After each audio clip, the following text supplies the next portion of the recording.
So, hello everyone.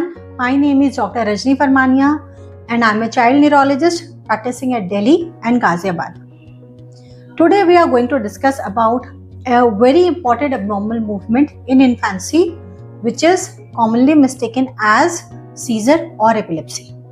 So, ऐसे कुछ abnormal movement होते हैं जो कि इन्फेंसी में होते हैं, 0 to 1 ईयर के बीच में या टॉडलर में हो सकते हैं, लेकिन ये झटके या मिर्गी की बीमारी की तरह लगते हैं, होते नहीं हैं। ऐसे कुछ मूवमेंट्स मैंने पहले भी एक प्लेलिस्ट बनाई हुई है एबनॉर्मल मूवमेंट्स की, उसमें मैंने डाला हुआ है, आप अदर वीडियोस भी चेक कर सकते हैं। बट आज जो मैं डिस्कस कर रही हूँ वो बहुत ही इंपॉर्टेंट है क्योंकि ये एक इम्पॉर्टेंट सीजर या एपिलेप्सी की बीमारी की तरह बिल्कुल कॉमनली मिमिक करता है। इसका वर्ड होता है स्पैज़म। स्पैज़म एक टाइप का मिर्गी का झटका है जिसमें सडनली बच्चा चौंक जाता है।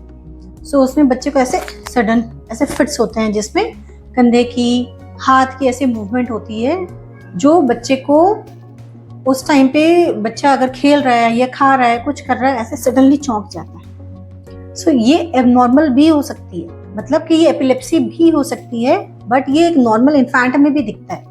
तो ये डॉक्टर कैसे डिसाइड करे कि ये एक नॉर्मल है या फिर इस बच्चे को ट्रीटमेंट की ज़रूरत है। इन्फेंटाइल स्पैज़म्स के ऊपर मैंने एक पहले वीडियो बनाया है जो कि ऑलरेडी एपिलेप्सी वाले प्लेलिस्ट में है, प्लीज़ गो एंड चेक। ये उन बच्चों पे ज़्यादा एप्लीकेबल होता है जिसको इनिशियली डेवलपमेंटल डिले रहा है या फिर वो नर्सरी में एडमिटेड है या फिर बर्थ हिस्ट्री में कुछ एबनॉर्मलिटी है। कहने का मतलब अगर हाई रिस्क न्यूबॉर्न्स हैं या हाई रिस्क बेबीज़ हैं, उनको ये वाले झटके स्टार्ट होते हैं तो सडनली क्लिक करता है कि ये मिर्गी के झटके हो सकते हैं। बट एक टिपिकली डेवलपिंग बच्चा है जिसका बर्थ हिस्ट्री बिल्कुल ठीक है, उसका डेवलपमेंट ठीक है, उसका हेड साइज ठीक है, फैमिली हिस्ट्री ऑफ एपिलेप्सी नहीं है, और जब साथ में ये मूवमेंट स्टार्ट होते हैं, बच्चे को कोई और चेंजेस नहीं होता। जनरली अगर ये ट्रू स्पैज़म्स हैं, ट्रू एपिलेप्टिक स्पैज़म्स हैं, तो स्पैज़म स्टार्ट होने के बाद में डेवलपमेंट रिग्रेस होने लगता है।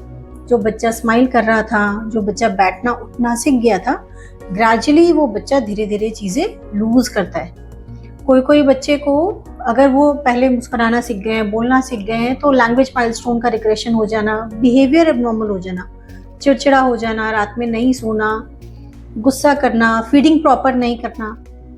अगर डेवलपमेंट का प्रॉब्लम साथ में आ रहा है या फिर नींद की प्रॉब्लम साथ में आ रही है और बच्चे को इस टाइप के फिट्स हैं, तो वो डेफिनेटली एबनॉर्मल में जाते हैं और उनको इन्वेस्टिगेशंस की ज़रूरत है। फिर आप EEG भी करेंगे, MRI भी करेंगे, डॉक्टर से डिस्कस भी करेंगे, दवाइयाँ भी स्टार्ट करेंगे। बट अगर ये बच्चा बिल्कुल ठीक है, टिपिकली डेवलपिंग है, और उसको आपको सडनली कुछ ऐसे चौंकने वाले जर्क दिखे, तो वीडियो ज़रूर बनाइए।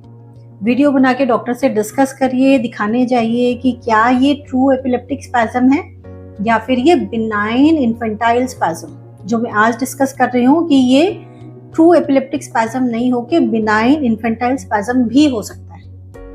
For example, I got a consult for a child जो कि अभी 7 महीने की बच्ची है, उसको ऐसे कोई जर्क स्टार्ट हो रहे हैं, वो खेल रही है, खेलते खेलते या खाते खाते सडनली उसको ऐसे कुछ होता है, और बच्चा ठीक है, बिल्कुल हेल्दी है, कोई उसको बिहेवियरल चेंज नहीं है, फीडिंग भी ठीक कर रही है, खाना भी ठीक खा रही है। ग्रेजुअली इसको ये रिपीटेड इवेंट्स 7 से 10 दिन हो गए, बच्चे को कोई बिहेवियर चेंज नहीं है, बच्चा जैसा अवेक, अलर्ट, हेल्दी है वैसा वो अभी भी है।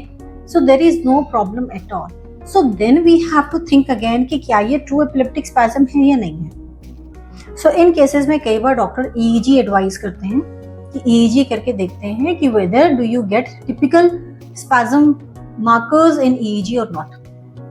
In case EEG is all right and by history, by video, everything is all right, then in that case this is termed as benign infantile spasm.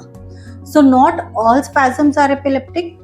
That means not all spasms will eventually end up being a case of West syndrome. West syndrome का मतलब है spasm, development regression और EEG में typical finding.